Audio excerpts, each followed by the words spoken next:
ನಮಸ್ಕಾರ ವೀಕ್ಷಕರೇ, welcome to ನಮಸ್ತೆ ಇಂಡಿಯಾ ಕುಕಿಂಗ್ ಚಾನಲ್. ಇವತ್ತು ನಮ್ಮ ಚಾನಲ್ನಲ್ಲಿ ಮೆಂತ್ಯ ಕಾಳಿನ ಮಸಾಲೆ ಸಾರು ಜೊತೆಗೆ ಚಿಲ್ಕರವೆ ಸೊಪ್ಪಿನ ಪಲ್ಯ ಮಾಡೋದು ಹೇಗೆ ಅನ್ನೋದನ್ನ ನೋಡೋಣ.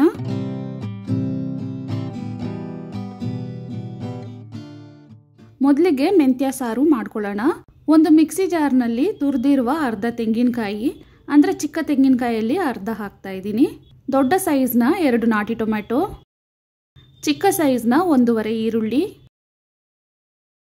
ಸ್ವಲ್ಪ ಹುಣಸೆ ಹಣ್ಣನ್ನು ಹಾಕ್ತಾ ಇದ್ದೀನಿ. ಒಂದು ನೆಲ್ಲಿಕಾಯಿ ಗಾತ್ರಕ್ಕೆ ಹಾಕಿದ್ರೆ ಸಾಕು. ಇದನ್ನು ಮಿಕ್ಸಿನಲ್ಲಿ ಈ ರೀತಿ ನುಣ್ಣಕ್ಕೆ ರುಬ್ಕೊಬೇಕು. ಇದಾದ್ಮೇಲೆ ಒಂದು ಪಾತ್ರೆಯಲ್ಲಿ ಅರ್ಧ ಕಪ್ಪಷ್ಟು ಎಣ್ಣೆಯನ್ನು ಹಾಕ್ತಾ ಇದ್ದೀನಿ.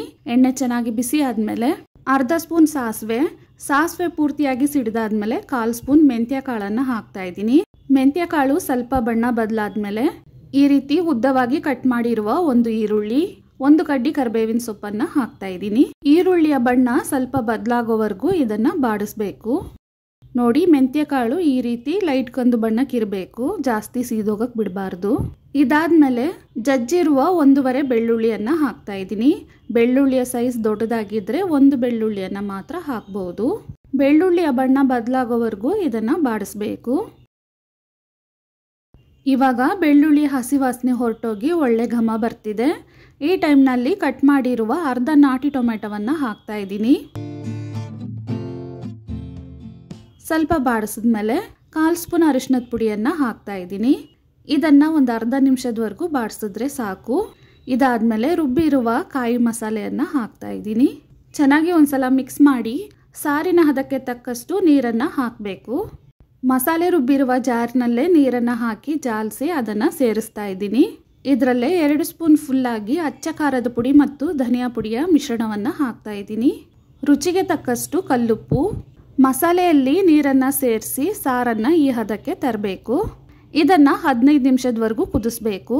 ಮಸಾಲೆಗಳನ್ನೆಲ್ಲ ಹಸಿದಾಗಿನೇ ರುಬ್ಬಿರೋದ್ರಿಂದ ಸಾರು ಕುದಿಯೋದಕ್ಕೆ ಇಷ್ಟು ಟೈಮ್ ಬೇಕಾಗತ್ತೆ.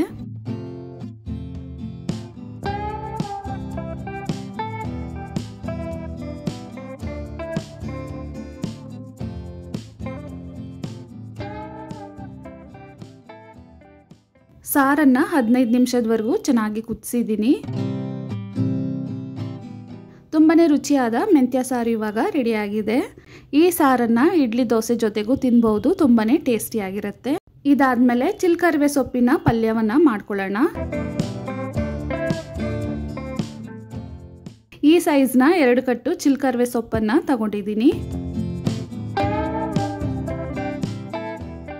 1 ಮುಷ್ಟಿಯಷ್ಟು ನಾಟಿ ಹಳಸಂದೆ ಕಾಳನ್ನು 12 ಅವರ್ ಅಂದರೆ ರಾತ್ರಿನೇ ನೀರಲ್ಲಿ ನೆನೆಸಿಟ್ಟಿದ್ದೀನಿ. ಮೊದಲಿಗೆ ಸೊಪ್ಪನ್ನು ಬಿಡಿಸ್ಕೊಬೇಕು. ದಂಟು ಸಮೇತ ಸೊಪ್ಪನ್ನು ಬಿಡಿಸ್ಕೊಳ್ತಾ ಇದ್ದೀನಿ. ದಂಟು ಎಲ್ಲಿವರೆಗೂ ಎಳೆದಾಗಿದೆಯೋ ಅಲ್ಲಿವರೆಗೂ ಕಟ್ ಮಾಡ್ಕೊಬೇಕು.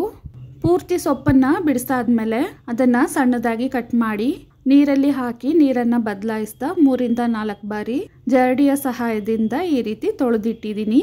ಹಳಸಂದೆ ಕಾಳನ್ನು ನೆನೆಸಿರೋದ್ರಿಂದ ಪಾತ್ರೆನಲ್ಲಿನೇ ನೀರನ್ನು ಹಾಕಿ ಸ್ವಲ್ಪ ಉಪ್ಪನ್ನು ಸೇರಿಸಿ ಬೇಯಿಸಿಟ್ಟಿದ್ದೀನಿ. ಒಂದು ಕಡಾಯಿನಲ್ಲಿ ಒಂದು ಚಿಕ್ಕ ಸೌಟಷ್ಟು ಎಣ್ಣೆಯನ್ನು ಹಾಕ್ತಾ ಇದ್ದೀನಿ. ಎಣ್ಣೆ ಬಿಸಿ ಆದಮೇಲೆ 1/4 ಸ್ಪೂನ್ ಸಾಸಿವೆ ಸಿಡಿದಾದ್ಮೇಲೆ 1 ಸ್ಪೂನ್ ಉದ್ದಿನ ಬೇಳೆಯನ್ನು ಹಾಕಿ ಸ್ಟವನ್ನು ಲೋ ಫ್ಲೇಮ್ನಲ್ಲಿ ಇಟ್ಟು ಲೈಟ್ ಕಂದು ಬಣ್ಣ ಬರೋವರೆಗೂ ಇದನ್ನು ಹುರಿಬೇಕು.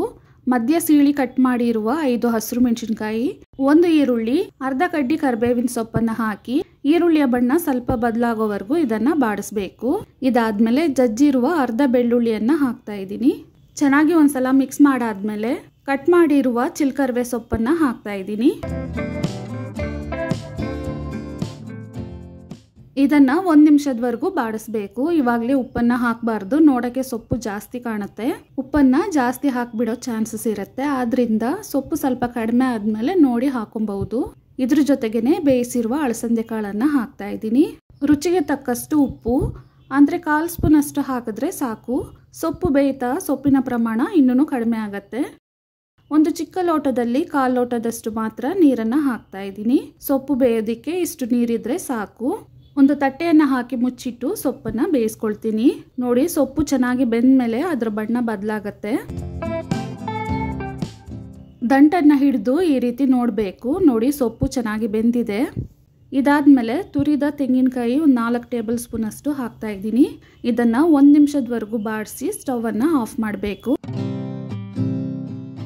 ತುಂಬಾ ತುಂಬಾ ರುಚಿಯಾದ ಮತ್ತು ಆರೋಗ್ಯಕರವಾದ ಚಿಲ್ಕರವೆ ಸೊಪ್ಪಿನ ಪಲ್ಯ ಇವಾಗ ರೆಡಿಯಾಗಿದೆ. ವೀಕ್ಷಕರೇ, ಈ ರೆಸಿಪಿಗಳು ನಿಮಗೆ ಇಷ್ಟ ಆಗಿದ್ದರೆ ನಮ್ಮ ಚಾನಲನ್ನು ಲೈಕ್ ಮತ್ತು ಸಬ್ಸ್ಕ್ರೈಬ್ ಮಾಡಿ. ಧನ್ಯವಾದಗಳು.